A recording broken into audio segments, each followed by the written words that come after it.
Comenzamos un viaje hacia la imaginación, los sentidos,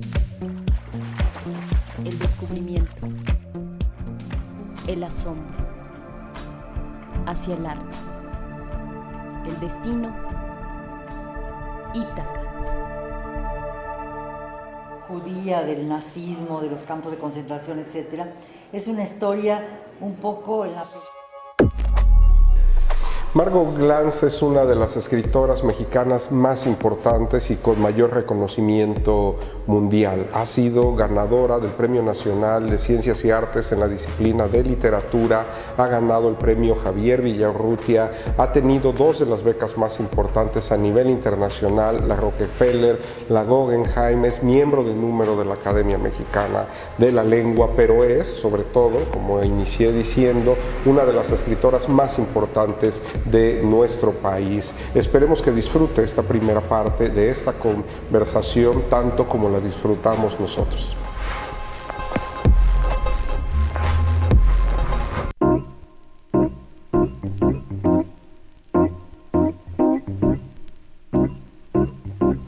Un programa más de Ítaca y esta vez un programa que nos da muchísimo gusto presentarle, esta primera parte de la conversación con Margot Glantz. Margot Glantz, una escritora mexicana, académica, investigadora, cronista, una mujer que disfruta naturalmente de la lectura, de la escritura, del viaje. Ya platicaremos con ellas y también de los zapatos y de ciertas prendas femeninas. Y a mí me gustaría empezar platicando con Margot, Moni, si estás de acuerdo, directamente sobre su obra literaria. Platicaremos un poco más tarde sobre sus genealogías, uno de sus libros más importantes, y hacerle esta pregunta a Margot. David Shields, en Hambre de Realidad, dice: mi medio es la prosa, no la novela. ¿Cuál es tu medio? ¿La prosa, la crónica, la novela? ¿Cuál es el medio de Margot Glantz? Es una cosa intermedia, ¿no? Hago muchos fragmentos, es decir, los reúno, y nunca he escrito realmente una novela muy tradicional, ¿no?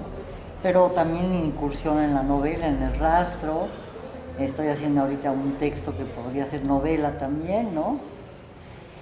Las genealogías, pero en realidad tampoco es una autobiografía tradicional, tampoco es mis textos son fundamentalmente fragmentarios, pequeños fragmentos que luego se organizan en una totalidad, ¿no? Como un mosaico, como ese tipo de cosas, ¿no?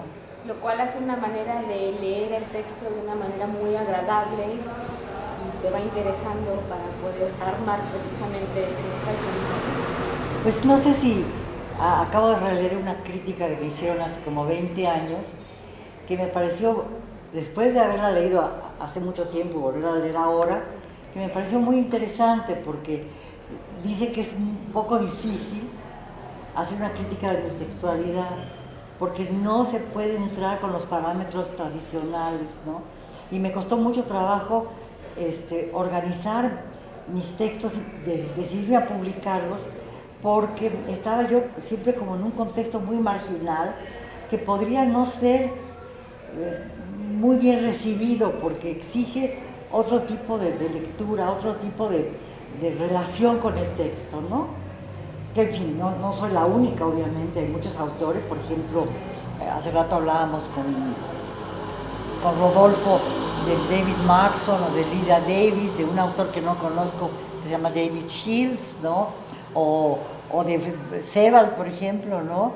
O el propio Mario Bellatín, etcétera, que son textos de otra organización, de otra estructura, que a veces cuesta trabajo entrar, ¿no? En ella.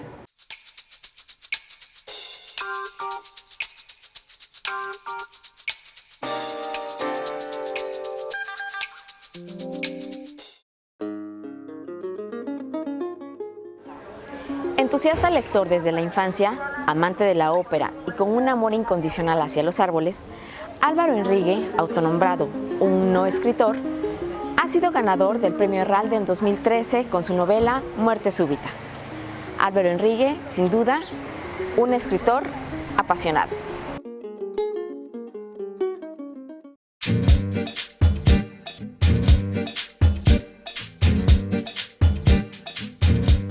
fundamentalmente hago novelas, no sé si soy un escritor, pero hago novelas indudablemente, y un profe también, ¿no? Soy una persona que da clases, ¿no?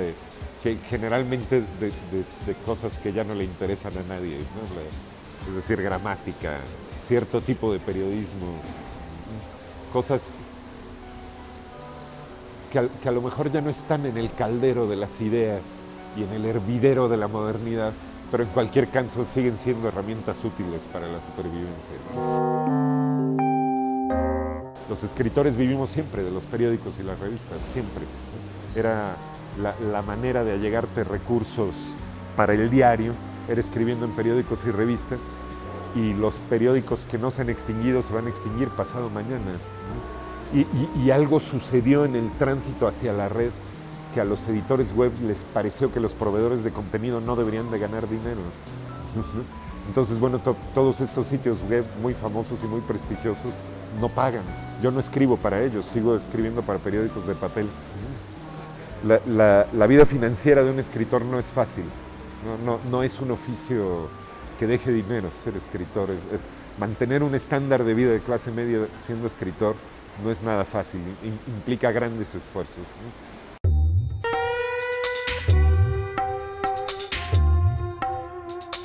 La comparación con los países anglosajones es un buen punto de arranque, ¿no? La moral protestante supone leer, ¿no? Los anglosajones se acercaban a la Biblia leyéndola y los católicos, los hispanoparlantes, se acercaban a la Biblia escuchándola. No tenemos entonces en los países de habla hispana una cultura letrada con, digamos, el abolengo y la penetración social que tienen los países, pues, de habla inglesa, el norte de tradición protestante, aunque no protestante, de Francia, por supuesto Alemania. Es decir, los protestantes siempre van a leer más que nosotros. Yo no sé si eso es bueno o malo, no sé si leer salve vidas, no. Por supuesto que a mí me gusta muchísimo leer, es lo que más hago, pero pues también me gustan los tacos de carnitas, si hay gente a la que matan los tacos de carnitas.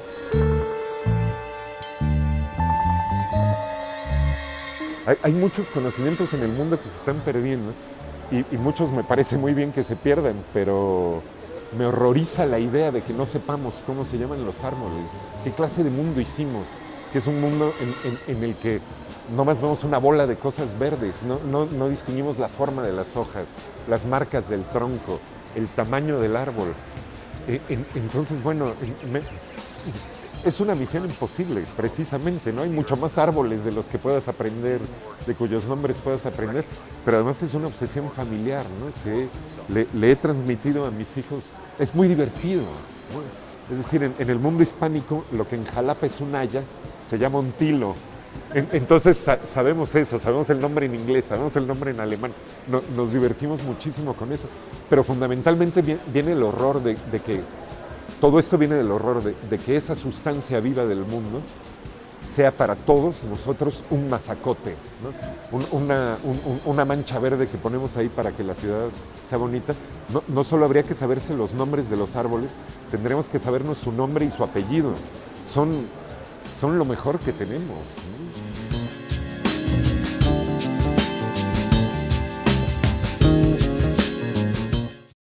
Tu familia vivió el exilio y quiero leerte un fragmentito de tu admirado George Perec en Ellis Island, donde dice: lo que yo, George Perec, he venido a preguntarme aquí es lo errante, lo disperso, la diáspora. Ellis Island es para mí el lugar mismo del exilio, es decir, el lugar de la ausencia, de no lugar, el ninguna parte. ¿Cómo vivió tu familia el exilio? Mira, creo que las vivencias de George Perec fueron muy extremas.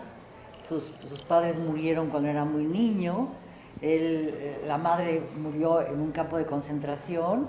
Esa ausencia de la que siempre pesó enormemente en su vida no tiene que ver con la mía, digamos. Para mí, esa historia judía del nazismo, de los campos de concentración, etcétera, es una historia un poco en la periferia, ¿no? Es decir, saber que existe esa historia pero no en mi propia historia. Digo, de alguna forma la familia de mi madre sufrió muchísimo, porque toda la familia de mi madre se quedó en la Unión Soviética y muchos hermanos y sobrinos de mi madre murieron en la guerra.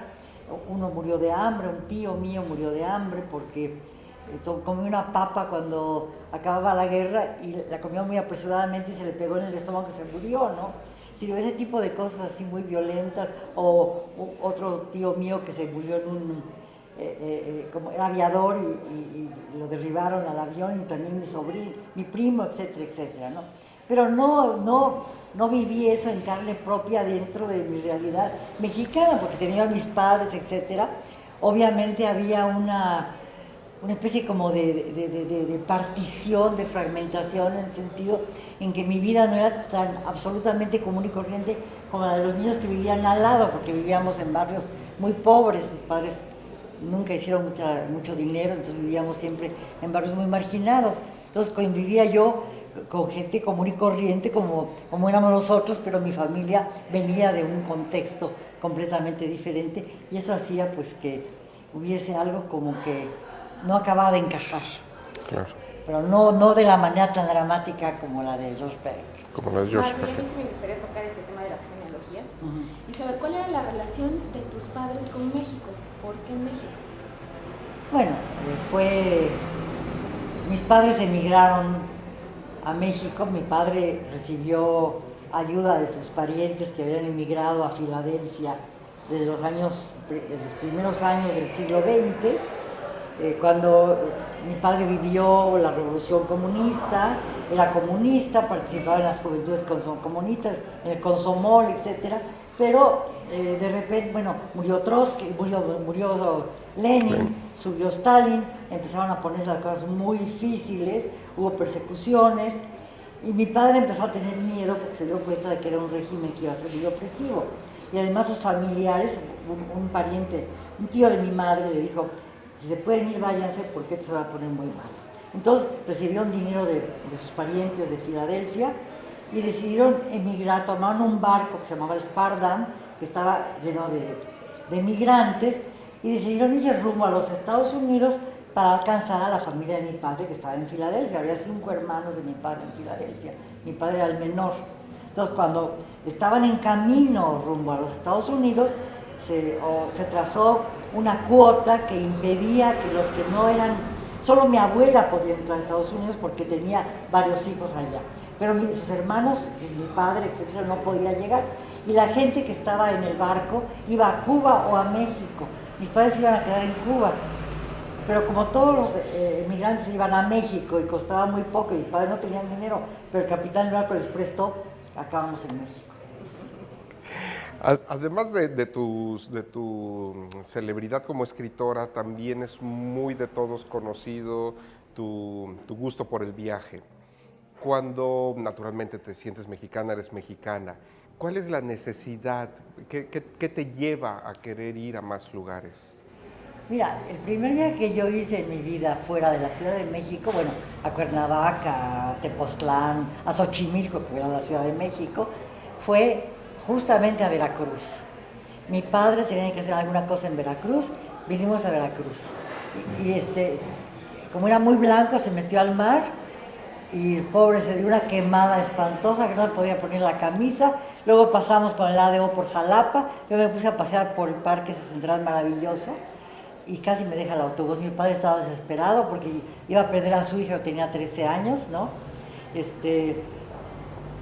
Y luego mi padre consiguió un empleo para ayudar a los judíos que habían sobrevivido al Holocausto para irse a Israel. Entonces mi papá viajaba por todo el mundo, viajaba por toda América Latina, por África, por China, etcétera, etcétera.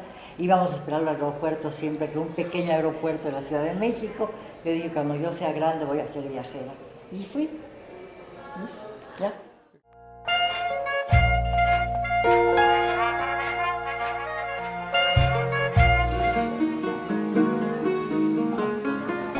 De la región Caribe de Colombia y con vibraciones afrocaribeñas, el colectivo Sistema Solar se reúne para adaptar y reinventar la música en un culto a la danza y a la alegría. Los invitamos a que nos acompañe a ver esta primera parte de la entrevista al grupo Sistema Solar.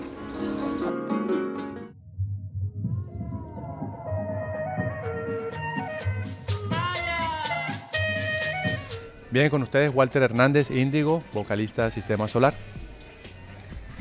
Yo soy Vanessa Gox, pata de perro, encargada de los visuales para Sistema Solar. Soy John Pri, MC, vocalista de Sistema Solar. Andrés, el percusionista de la banda Sistema Solar. Arturo Acosta, DJ Corpas.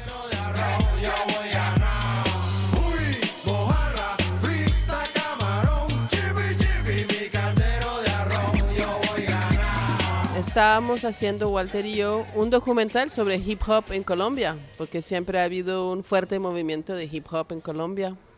Y mientras hacíamos ese documental llamado Frecuencia Colombiana, invité a Juan Carlos Pellegrino, quien es el productor de Sistema Solar, a hacerle el compilado musical de Frecuencia Colombiana. Y él vino en ese momento.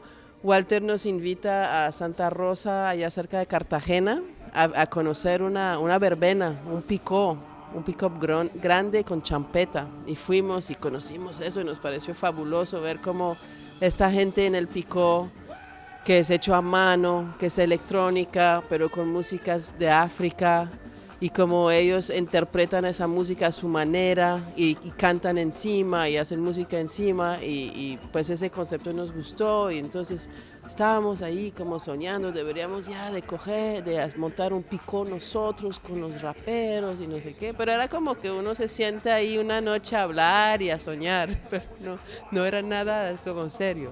Y mientras tanto estábamos viviendo en Medellín y un amigo me invita a hacer de VJ con un DJ para hacer un show de cumbia hip hop, que en ese momento todavía en Colombia no se estaba dando eso, ¿no? Esa combinación mucho. Entonces le dije, no, pero es que estábamos pensando en montar un grupo, ¿qué tal si lo montamos? Y él, bueno, listo. Y él confió, porque era un evento grande, era la Bienal de Arte de Medellín 07, ¿sí? Entonces él nos invita y yo los llamé y les dije, bueno, ¿qué quieren? Montemos este espectáculo en 30 días. Y todo el mundo, bueno, sí, listo. Entonces todo el mundo se puso a grabar la música, yo me puse a hacer los videos y fuimos a Medellín frente a 500 o 1000, no me acuerdo bien, no sé cuánta gente, pero un show ya grande, pago, hacer ese concierto que fue nuestro primer ensayo. Y ahí a descubrirnos todos, entonces fue realmente algo mágico, muy bonito, y ahí es donde decimos, no, pues esto funcionó, vamos adelante con esto está divertido. 4.000 personas, primer evento, pago, viva Dios, mijo.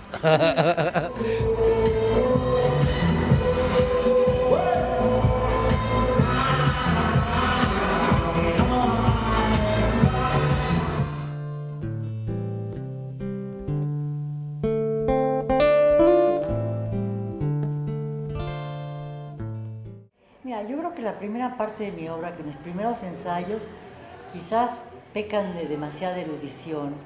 Es decir, la erudición va conmigo, soy una profesora en la universidad, además soy una lectora muy voraz, y ya lo dije 40 veces, y tengo, pues tengo mucho conocimiento, ¿no? Lo he acumulado a lo largo del tiempo. Además, leo muy rápido, soy muy obsesiva con la lectura también, entonces tengo un bagaje cultural muy fuerte, y ese bagaje cultural a veces se veía demasiado en los textos, en algunos de los textos primeros, ¿no?, que escribí, cosas que eran excesivamente barrocas, y he ido puliendo eso, he ido quitando las rebabas de la erudición y haciendo que siempre aparece la erudición, porque forma parte de mi imaginario y de mi educación, ¿no? Pero creo que he logrado pulir y dejar lo necesario para mí, no sé si para los que me leen, ¿verdad? No, ese es otro problema. Creo que no soy una escritora de mayorías, ¿no? Soy una escritora un poco de culto, es decir, la prueba es que casi nadie me compra mis libros, bueno, etcétera, Te escuchamos por ahí decir que a veces el escritor no solo vive de ser escritor, y justo tiene que ver con eso que nos acabas de decir. ¿Qué opinas al respecto? Bueno, es decir, hace poco unos chicos que me hicieron una entrevista me dijeron que si yo podía definir la felicidad. Le dije, no puedo definir la felicidad de ninguna manera.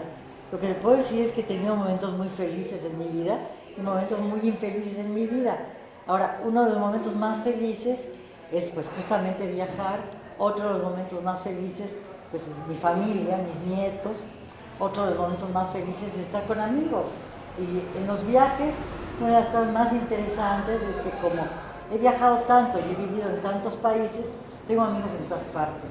Si voy a la Argentina tengo una cantidad enorme de amigos, si voy a París tengo muchos amigos, si voy a Italia un poco menos, pero tengo algunos, en Alemania tengo muchos, en España muchos, en Perú, ahora voy a Perú la semana que viene, tengo muchos amigos, me da mucho gusto verlos, ¿no? Entonces digo, te parto con ellos, bueno, Sergio Pitol, Mario Latín, en fin, muchos otros, ¿no? No, todavía no, porque queremos seguir platicando contigo, Margo, y nos falta una segunda parte de Ítaca que nuestros amigos verán la próxima semana. Pero ya para ir cerrando esta parte, ahora que hablas de la amistad, Margo Glantz ha hecho de la amistad una suerte de bellas artes. Margo Glantz es muy generosa con toda la gente, aun cuando no sean amigos, es generosa con sus lectores. ¿Esa manera de respetar y de ver a los otros es también para entenderte a ti o es solo material de escritura? No creo que sea material, yo creo que es una cosa de, si eres profesor y si verdaderamente es una vocación importante la de la docencia, tienes que ser generoso. Digo, es decir, en tus clases muchas de las cosas que tú dices se las apropian los alumnos, ¿no? Escriben lo que tú hubieras querido escribir y que dices en clase, pero al mismo tiempo los alumnos te dan muchas cosas a ti, ¿no? Sí, hay una generosidad que va en ambos sentidos. Y a mí me interesa, me fascina tanto dar clase, me fascina tanto enseñar lo que me gusta, que mis clases se vuelven muy agradables para mí y para mis alumnos, ¿no? Y tengo un montón, de repente voy caminando en el supermercado y me encuentro un viejito y me dice, maestra Glantz, yo fui su alumno en la prepa, y se ve más viejo que yo, lo cual me da un gusto enorme. Pues por hoy llegamos al final de la parte de esta primera entrevista con esta gran mujer apasionada, muy inteligente, llena de conocimiento, y los invitamos a que nos acompañe en la siguiente Ítaca con Margo Glantz.